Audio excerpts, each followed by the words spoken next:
Hello बच्चों, कैसे हैं आप लोग। आशा करती हूँ कि आप सभी अच्छे होंगे। बच्चों, शुरू करते हैं आज का अध्याय चतुर नीतू। बच्चों, पाठ में पशुओं के प्रति दया का भाव रखने की शिक्षा दी गई है। साथ ही कुत्ते की चतुराई के विषय में बताया गया है।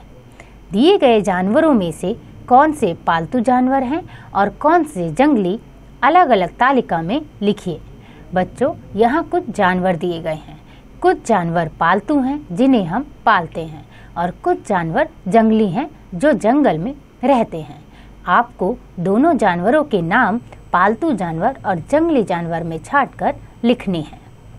आइए शुरू करते हैं आज की कहानी चतुर नीतू।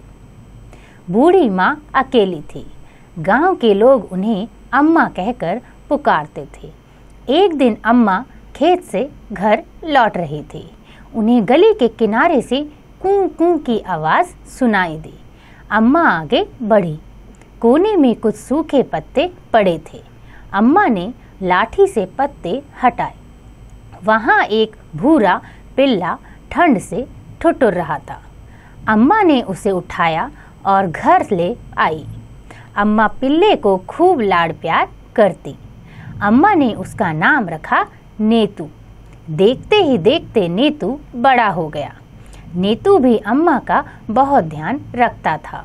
वह हर समय पूंछ हिलाता अम्मा के आगे पीछे घूमता रहता था। हर छोटे बड़े काम में वह अम्मा की सहायता करने को उतावला रहता था। अम्मा कहती, न जाने चिमटा कहाँ चला गया। नीतू समझ जाता। वह झट से चिमटा ढूंढकर अम्मा के पास ले आता। अम्मा कहती, जा नीतू, 2 हरी मिर्च ले आ। नीतू छलांग लगाता हुआ जाता और 2 पल में ही खेत से मिर्च तोड़कर ले आता। नीतू गांव भर को अपना घर समझता था। गांव वाले भी नीतू को खूब प्यार करते थे। एक शाम की बात है। नीतू गली में घूम रहा था।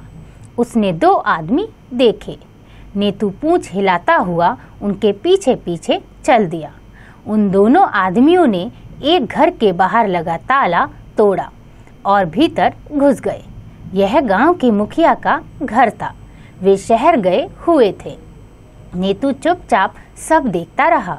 उसने आंखें मटकाई, कान खड़े किए और लपक कर खिड़की के नीचे आ गया। न जाने नीतू ने क्या सुना कि उसने झट से बाहर का दरवाज़ा बंद कर दिया और जोर जोर से भौंकने लगा। नीतू की आवाज़ सुनकर आस पड़ोस के लोग जमा हो गए। सबने मिलकर भीतर छिपे चोरों को पकड़ लिया।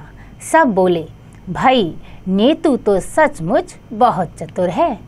बच्चों, इस कहानी से हमने सीखा हमें पशु पक्षियों से प्रेम करना चाहिए। बदले में वे भी हमें प्रेम और स्नेह करते हैं।